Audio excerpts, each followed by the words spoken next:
जितने भी हमारे एनआरएस डिग्री धारक हैं वे सभी लोग सोच रहे थे या फिर अनदर लोग भी कह रहे थे कि अब एनआरएस डीएलएड को मान्यता जीवन में कभी नहीं मिलने वाला है। लेकिन मैं आज आप लोगों को लाइव प्रूफ के साथ बताऊंगा कि अब एनआरएस डीएलएड का मुद्दा जो है वह लोकसभा सदन में भी उठने लगा है और यह मुद्दा जो है वह बहुत बड़ा मुद्दा बनेगा और अब विपक्ष मजबूत होने का फायदा आप लोगों को दिखेगा।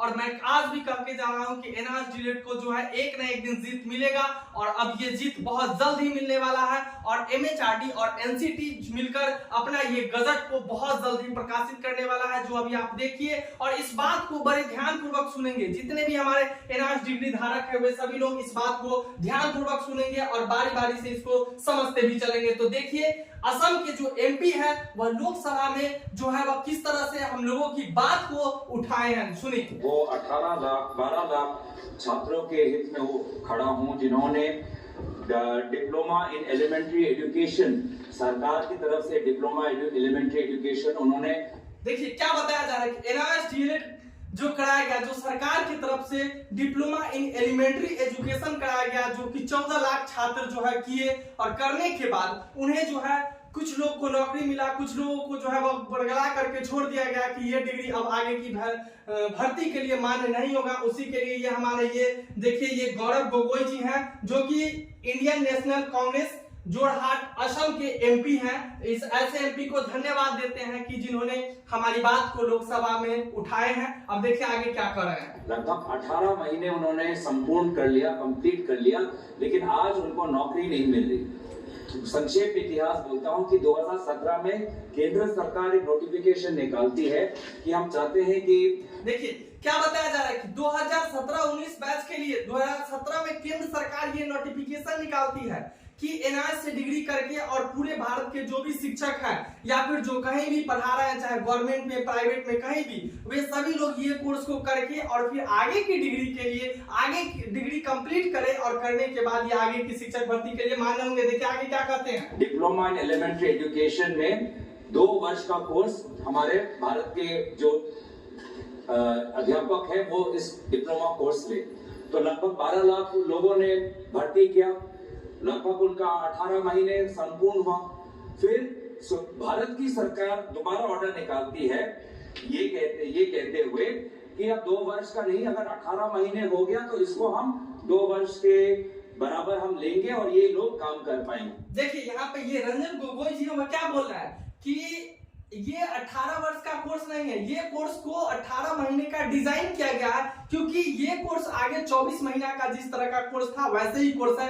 क्योंकि आप लोगों को ये समझ आना चाहिए कि ये कोर्स में जो ऑलरेडी जो कहीं पढ़ा रहे थे और 6 महीना का जो स्कूल बेस्ड जो होता है ट्रेनिंग, वो इंटर्नशिप, वो 6 महीना इनके पास तो 2 साल का ऑलरेडी एक्सपीरियंस था ही। देखिए आगे फिर क्या करते हैं। तो इन्होंने भारत सरकार की बात सुनी और वो काम पे लग गए। और फिर सुप्रीम कोर्ट 2023 में रूलिंग निकालती है कि नहीं, 18 महीने का कोर्स और 2 वर्ष का कोर्स एक समान नजर से नहीं देख सकते हैं और इसीलिए ये जो भी लोग हैं जिन्होंने सिर्फ 18 महीने किया है इनको अब हम नौकरी नहीं चलाने दे सकते हैं। तो ये लोग अब कहां जाएं? इन्होंने सरकार का इश्तिहार देकर डिप्लोमा कोर्स में भर्ती हुए, इन्होंने सरकार का रवैया मानते हुए 18 महीने कंप्लीट किए और फिर सुप्रीम कोर्ट का रूलिंग आ गया कि नहीं अब 18 महीने पर्याप्त नहीं है, तो कहां जाए। तो मैं चाहता हूं कि केंद्र सरकार, एमएचआरडी, शिक्षा विभाग इन बच्चों का संज्ञान है। लगभग 12 लाख छात्र हैं, काफी ज्यादा असम से भी है, उत्तर पूर्वांचल से है, उत्तराखंड से है, तो इनको न्याय दे। एक गजट नोटिफिकेशन अगर एमएचआरडी निकाल लेगा तो 12 लाख छात्रों को इंसाफ मिलेगा। धन्यवाद। देखिए गजट पे जो है वो बात अब होना शुरू हो गया है। एमएचआरडी अगर एक अपना गजट निकाल देती है, जैसे ही एमएचआरडी गजट निकालेगी तो ये पूरे 14 लाख छात्रों का, जो पूरे 14 लाख एनआरएस डीएलएड अभ्यर्थी है, इन सभी का कल्याण हो जाएगा और इन सभी के घर में जो है वह फिर से खुशी की लहर दौड़ जाएगी। जो निराश पड़े हुए हैं, पिछले जो भी भर्ती आ रहा है वो भर्ती में इन्हें मान्यता नहीं किया जा रहा है, इनको मान्यता नहीं दिया जा रहा है, तो सभी लोगों को एक ही साथ जो है वह ये बात को रखना है, आगे उठाना है। और हम लोग ऐसे ऐसे एमपी साहब को जो है वह नमन करते हैं, प्रणाम करते हैं कि हमारी बातों को आगे सदन में उठाने का काम किए हैं। तो देखिए एक बार और मैं बता दूं कि गौरव गोगोई इंडियन नेशनल कांग्रेस जोरहाट के जो असम के एमपी हैं ये हैं, और ये हमारी बात को उठाए हैं और एमएचआरडी से, शिक्षा विभाग से, एनसीटी से, केंद्र सरकार से, सभी से निवेदन किए हैं कि इन लोगों के लिए, एनआरएस डीएलएड अभ्यर्थी के लिए एक छोटा सा गजट निकाल दिया जाए जिससे पूरे 14 लाख अभ्यर्थी का कल्याण हो जाए। आगे क्या अपडेट आता है मैं आप लोगों को फिर बताऊंगा, तब तक के लिए आप लोग यहाँ से जुड़े रहें। जय हिंद, जय भारत।